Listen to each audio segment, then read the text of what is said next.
On today's show, we're going to talk about four of the top shooting prospects in the 2023 WNBA draft in Lou Lopez Senechal, Ashley Joens, Taylor Mikesell, and Taylor Robertson. Locked Women's Basketball starts now. Ogunbowale for the win. You are Locked On Women's Basketball, your daily podcast on women's basketball.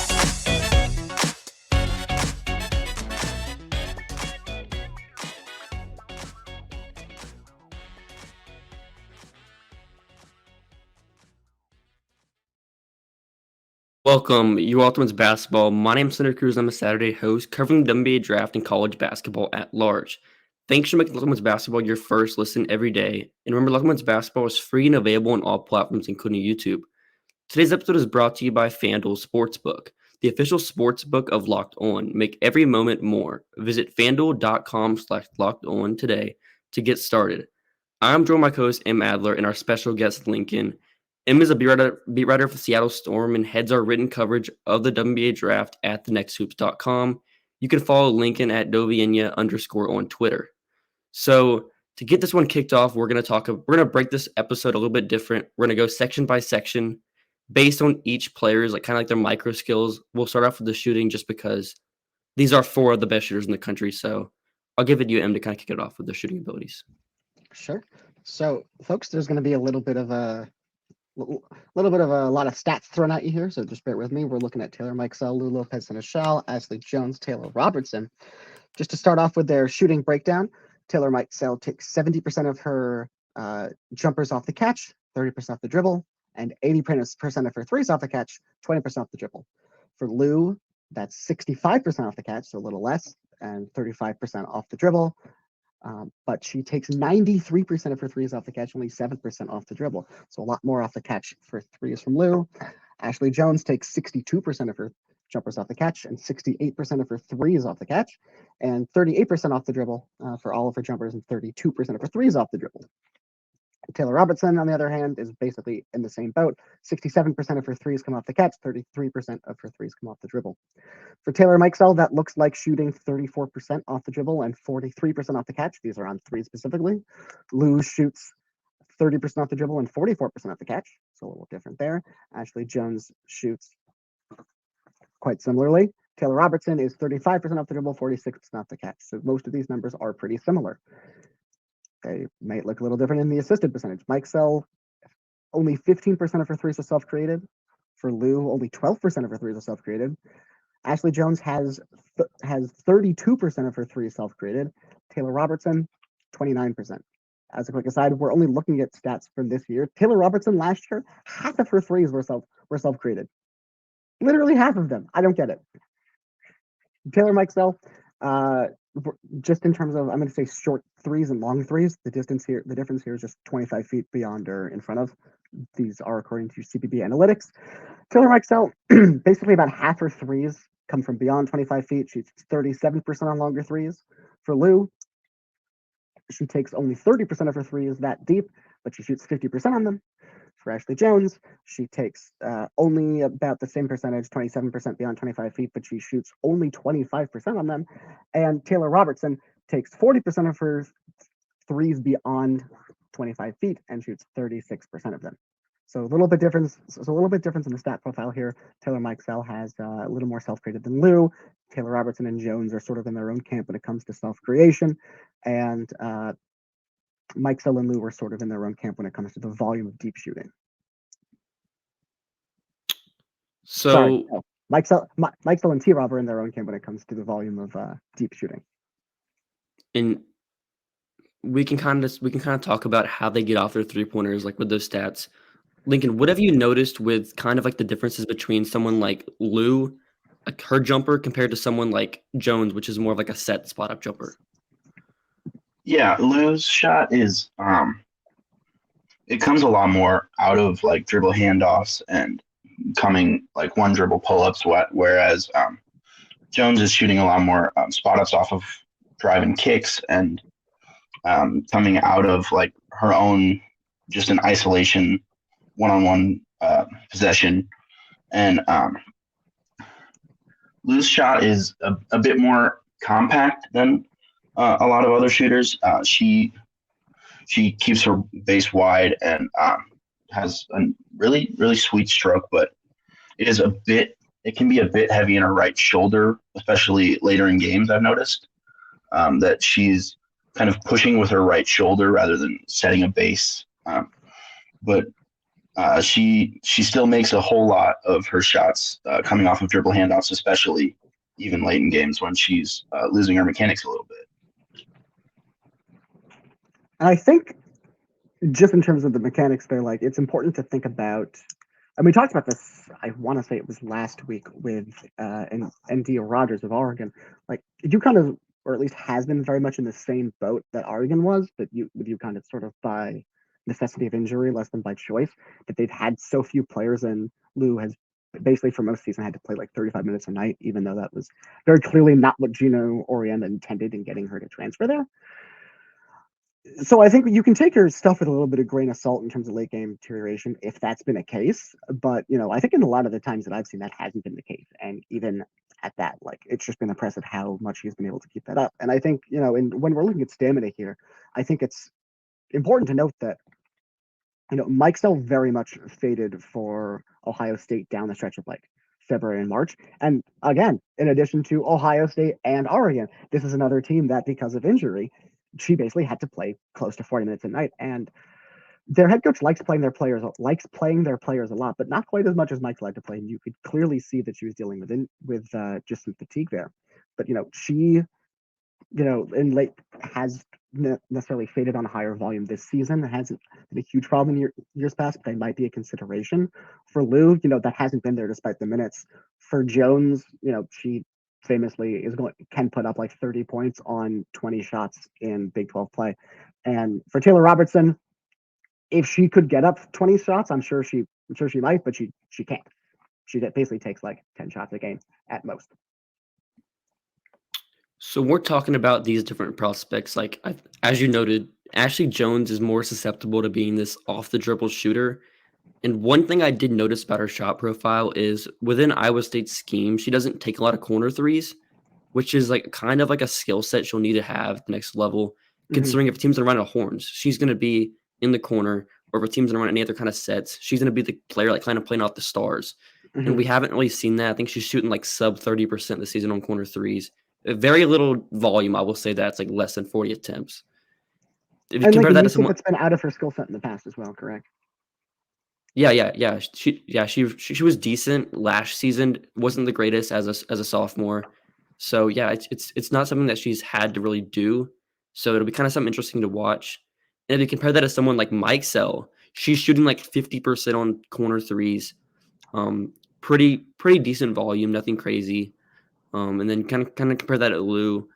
She's like 45%, a little less volume than Mikesell. So of those three players, I kind of prefer having someone like Lou, having someone like Mikesell with the draft pick for me, considering if you're looking at shooting prospects, there's a fine line. You have to be kind of really good at stuff like that, and we haven't really seen it with Joens, which makes me kind of worried for her at the next level.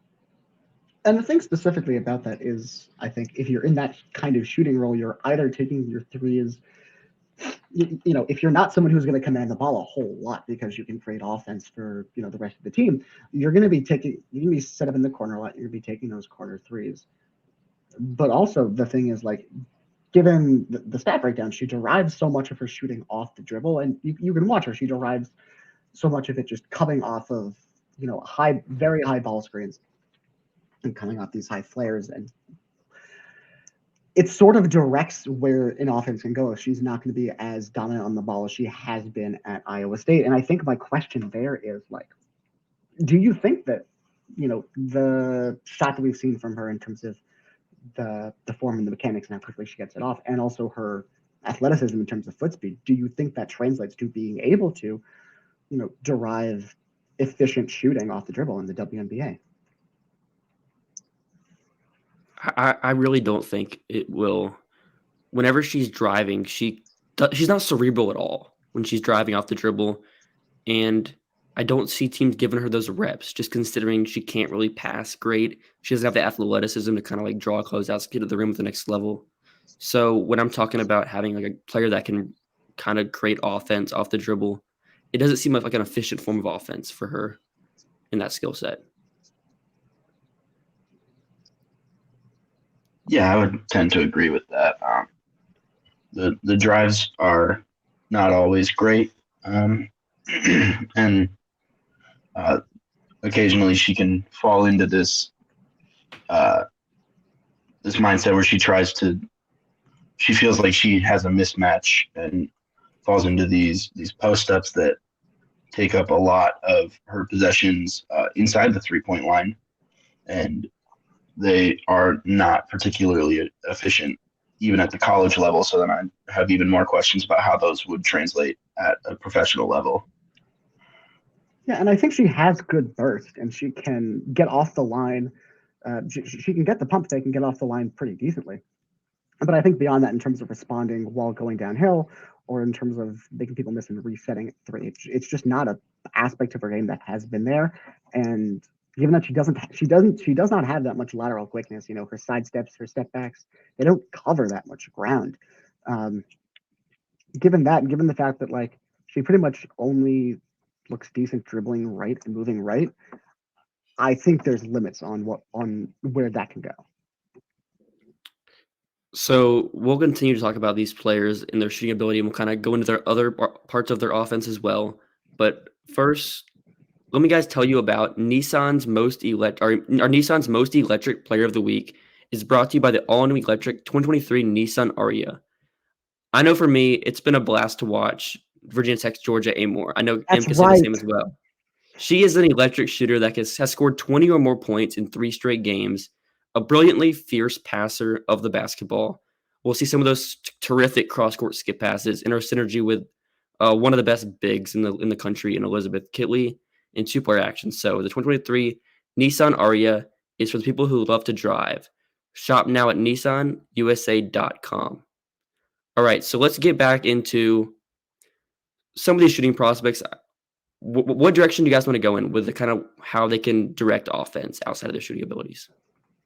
So I want to ask, I want to actually ask you guys, and especially Lincoln, about looking at Mikesell and Lou specifically, because I think those are, the two players that sort of come up mostly in these conversations for, obvious reasons, as we mentioned. The limits on Jones's game sort of take her out of the conversation, I think, for us.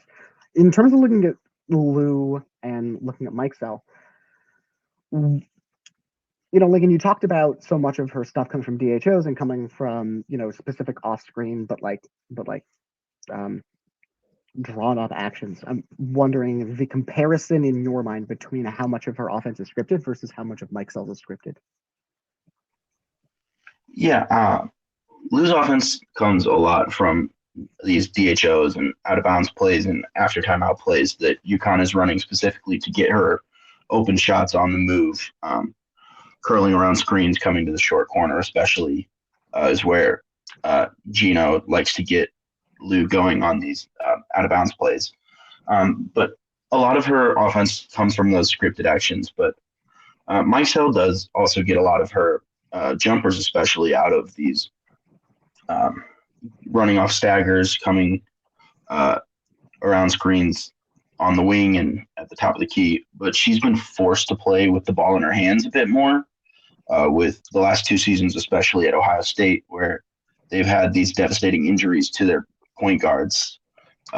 And just not having point guards has forced her to play with the ball in her hands a bit more, which occasionally looks great and occasionally does not look very good. But I think that Mikesell has a bit more playmaking than Lou. But I think that Lou is a better off-ball player, especially setting up screens and coming on back cuts. Especially Lou is incredible cutting, especially towards the rim.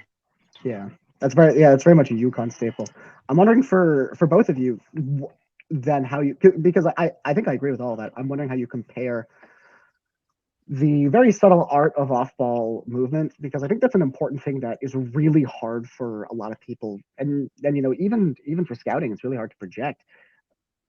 just how someone's feel for, moving around the arc, whether to cut or whether to lift or whether to lower, necessarily how that translates. For me, I think we're talking about players who are very good at moving off the ball in general. I think Taylor Robertson is excellent at leveraging her gravity in a way that other players necessarily aren't because she commands so much with it. I think Mikesell's sort of subtle movement into passing windows and the ability to continue moving while the ball's in the air so that she doesn't have to basically plant at all on the catch is pretty remarkable. I'm wondering how you guys compare, especially Lou and Mikesell in that sense. So I think Mikesell is like, yeah, she's really slippery. I think she can kind of move a little bit more fluid compared to someone like Lou. But for Lou, I think she makes so many smart decisions on the court. She understands where to be. That can kind of be with UConn as well, just having such smart coaches. So in that aspect, I think I believe more in what Lou can do at the next level. And she's also got like 2 to 3 inches as well in height, which is also another advantage for her, considering it's such split hairs between these two players. She is a couple years older, I believe, maybe like a year or so older. But yeah, that's kind of where I'm at on the two prospects. Yeah, and Lou's off-ball movement is not only a product of UConn's system. I've watched a couple of her games at Fairfield, and she was setting up defenders, getting overplayed there as the MAAC Player of the Year, and getting easy buckets off back cuts, coming off screens, and just flying all over the court and getting shots up wherever she could, even in an offense where she was even more of the focal point than she is at UConn. Yeah, she's a 75% finisher this season. On Is that 17, good? yeah, 17% of her field goal attempts come at the rim. That's like compared to Joens. That's Jones is 27% of her field goal attempts come at the rim, and then Mikesell is at like 16%. So she's taking more than Mikesell, but less than Joens. Better efficiency as well, but it's it's not really arguable because Joens is on these post ups, and I don't think that's an efficient play type at all. I don't think we need to go into Jones's post ups much, but for those who may have watched her and said like, oh, well, she gets buckets here. In terms of the looking at that and actually trying to translate that to the WNBA level, her ability to get into post ups doesn't involve like actually establishing post position. So much of it is dribbling, again, mostly with the right, sort of just backing down smaller defenders and then taking a whole lot of pivots to get into the shot. At the WNBA level, help defense will arrive by the time that she's able to get that shot off. Defenders will also be stronger and faster and not be as susceptible to these moves. And, the reason why we're lower on that translating for her than we are for, other players who might have, whose like sort of secondary moves might be similar is because when it comes to Jones, she just hasn't shown really any counters when this initial stuff is taken away, other than trying to find someone to kick it out to, or really she's pretty susceptible to held balls in this sense. But I think for me, I have a question about Lou and Mikesell, especially Hunter, as you talked about, valuing Lou's cutting and screening over Mikesell's, sort of ability to create her shot more a little bit. Given the difference in height, and the difference in height here is about 2 inches. Mikesell's listed, I believe, 5'11", Lou's listed 6'1". Do you consider these players to be playing the same position? Like in the W, do you consider them both to be optimized at the 3, or is Mikesell a 2? So that's tough I think because this determines a lot of how you can value their skill sets differently. yeah, because kind of how you view it is like their position is who they're going to be defending. We can kind of get into that if you guys want to as well on kind of how they positionally defend. So I think that gives Lou a little bit of an advantage just because she's like 6'1". I think she's a little bit stronger for me. Mm-hmm. But yeah, I don't think it makes a big difference on where I would like kind of project them in this class. I don't know where you at on how that kind of like goes into the picture. For me, I think if we're saying that, I think Mikesell can probably hang at the 2, and I think that means her having less screening and less sort of basket cutting is very strongly mitigated by the fact that she is a very good 2-player game playmaker, and can pull up off the dribble a little more. So I think that sort of plays more to the strengths and plays down the weaknesses compared to Lou, where I think I don't think I'd be caught dead playing Lou at the 2. Yeah, probably not on that. And so after the break, we will kind of get into the defensive portion of their game. It isn't great, but we'll discuss it. And then also we're going to talk about just ranking these prospects. Where would they fall in this draft and kind of where we're at with the process. Okay. So, Em, I'll let you start off here. Who would you say of these 4 players is the best defender? I know it's a small margin, but who would you say is like the best of the worst? Can I go with no one? You have to give an answer. I'm aware. It's tricky. I think when we are talking about who is the quote unquote best defender here, it comes down to who has the most mitigable weaknesses. Like, so Lou, for instance, she 2-9s well when she's guarding in the corner. She has pretty good off-ball positioning, but you can see like whenever someone who's not her assignment comes close to her, like it's all kind of for show. She positions off the ball well, but it's for show because she is always going to defer to her player. She's pretty bad at providing help defense at all, and it's just non-existent with her.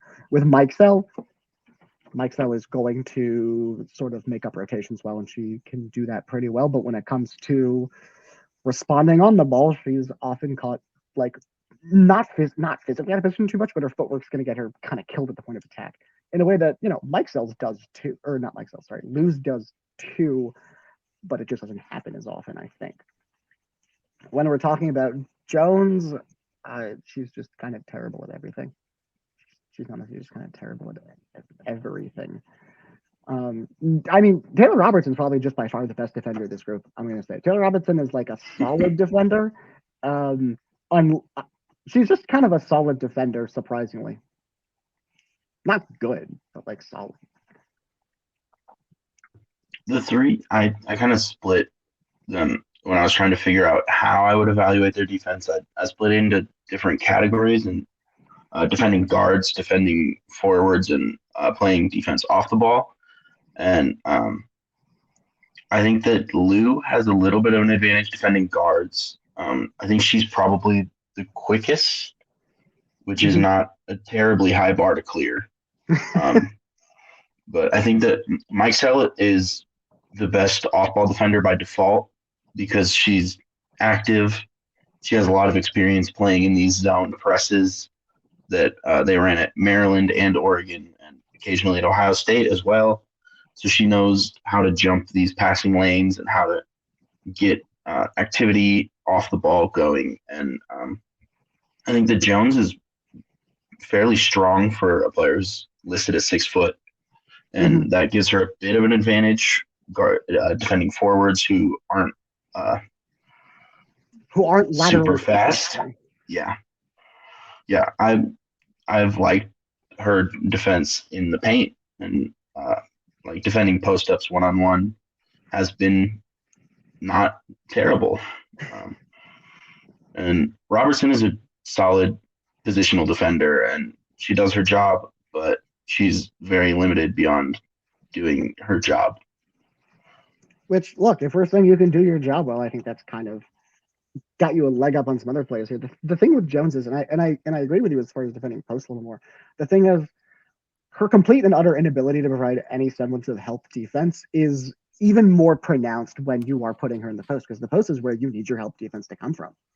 So I think that is sort of a poison pill there. And with these players, one thing I noticed about Lou specifically is within UConn's scheme, they don't whenever she's like in a ball screen, they're always her teammates always calling out a switch because she cannot get around these screens really ever. Nope. I don't really some of her off ball defense I don't really like either. I don't think she makes quick enough closeouts onto her shooters as well. So I think with all these players in general, you aren't drafting them to be defenders. You're drafting them to space the floor, be good corner shooters, and kind of provide like team passing, just keep the ball moving, stuff like that. So if we're kind of like ranking these prospects, I don't think I think we can agree none of these prospects are like first round grades just because they're limited. But where I'll give it to you, Lincoln. How would you kind of like structure these players like on a ranking? Yeah, to me, I go back and forth between Lou and Mikesell as the best of the group. I like Lou's shooting a bit more, but I think that Mikesell can do a little bit more as a passer and defender. So I go back and forth on those. And then I would have Joens and Robertson a tier below those two at least. But I think the real question is, like, can any of them provide value outside of shooting? And whichever one you think is the most likely to do that is the one that you put first. Yeah, and I think that's why I have Mikesell ahead of Lou. Not by a whole lot, but I think the ability to create off the dribble, and not just unassisted, but just, one dribble, two dribble, spot ups, attacking down the left closeouts. And Lou does exceedingly well these one dribble pull ups. But for me, it's a little better with Mikesell because she has a better feel for where she's going on the interior. She has a better feel for sort of getting into the teeth of the defense when possible and making something happen, or at least getting to sort of higher percentage shots. Because for Lou, here's the thing with me for Lou, if you can get her to do basically everything she currently does, but you set these DHOs and you set these ball screens for her 2 feet, 3 feet higher above the arc, then these one dribble pull-ups are coming into 3-pointers. And if you can just make that shift, I think then she's like one of the better just pure scoring shooting prospects that we could possibly talk about just overall. If you think that's in the cards, then I think that I would probably have her above solidly. If not, then I think, Mikesell by a hair over Lou, and then a pretty solid gap to, I would honestly go T-Rob at this point. I think T-Rob looks that she has improved athletically since last year. I will say that as a fact. So I think that's enough to vaguely be possibly able to stick on a WNBA court. I don't think it's necessarily likely, but I think it's more likely than you two do. And then Joens is somewhere past that. And I know Lincoln had a couple interesting comps for these players. I'm going to agree with you guys, though. I think Mikesell and same with Lou. I think these are like really good second round values for me, given they have values who will go in the first round because of this draft. Yeah, but like what makes me value them is they have that really good skill. There's some players in this class that just don't have that kind of like standout skill. We're talking about like players like Zaya Cook, for example. They have a skill.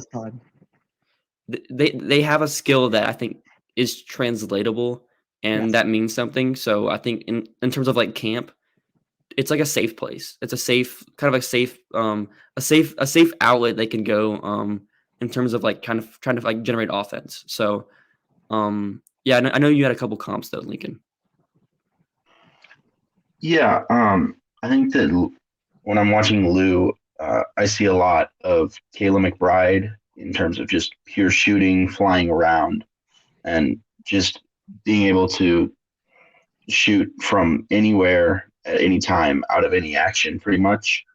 And that's like the strongest comparison that I see of any of these four players. And if you're getting Kayla McBride, that is a first round player, but that's probably like a high end outcome. And one thing I did note, definitely a high end outcome. Unrelated, there's one thing I did note to you guys on the chat. So Lou, if people don't know, Lou is going to be 25 shortly after the draft. She is actually closer in age to Kayla McBride than she is to her. She's an international prospect who's like 18 years old. So we're talking about Mia Hirsch. We're talking about a player that you're getting her prime on a rookie contract, which is, I think, valuable. You are also getting effectively. You're almost certainly getting who she's going to be. There's probably not a lot of room for improvement over what you think you can coach up to her in camp. But what I think about like the WNBA, what I've kind of noticed is these teams would rather have someone they can play than someone that they could keep at the end of their bench. They're kind of impatient with like kind of the draft process compared to the NBA side where they have like 2-way contracts. They can keep a player that's like 2 years away from being 2 years away on their team. Shout out Bruno Caboclo. So I think with Lou, I think she can stick on a roster. If the shooting's legit, she's shooting 40% from 3. The shot profile is super complete. Same with Mikesell. These are probably the two players I would kind of bet on to stick. Yeah. And I think Joens will probably stick just because of her college notoriety and just kind of that stuff. And then same with Taylor Robertson. She could, if she's just a nuclear shooter, at some point you're saying, all right, she's on my roster. So Cough, I don't know if Em you- Yeah, Adler, cough. there's like two ways that any of these players make a roster, and it's if the shooting is good enough that the fact that they can't really do anything else doesn't matter, and if they can do enough to stay on the court or on a roster outside of being a really good shooter to stick on a roster. That's the two ways that I see any of these players really sticking in the W. Yeah, if any of these players shoot like 35%, I don't think they're WNBA They're gone. players. Absolutely, yeah. No, and I think for those reasons, I would expect to see Lou and Mikesell break camp and probably finish their first season on a roster. I would be absolutely shocked to see Ashley Joens on a roster in the month of June. And, we'll see with T-Rod, but probably not as well.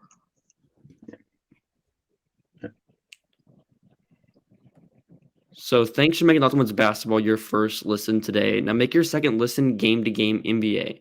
Every moment across the NBA, every top performance, every result, Locked On Game-to-Game covers every game. Follow Game-to-Game on Locked On NBA, available in the Odyssey app, YouTube, and wherever you get your podcasts. Next Saturday, we might just maybe get into some discussion on international prospects. I kind of mentioned her name earlier. She is a darling in my heart. My favorite prospect in this class, Mie Hirsch, and we'll kind of talk about some other players. Some Australian players and as well, but yeah. So just enjoy the rest of your weekend. Women's hoops should be a good one.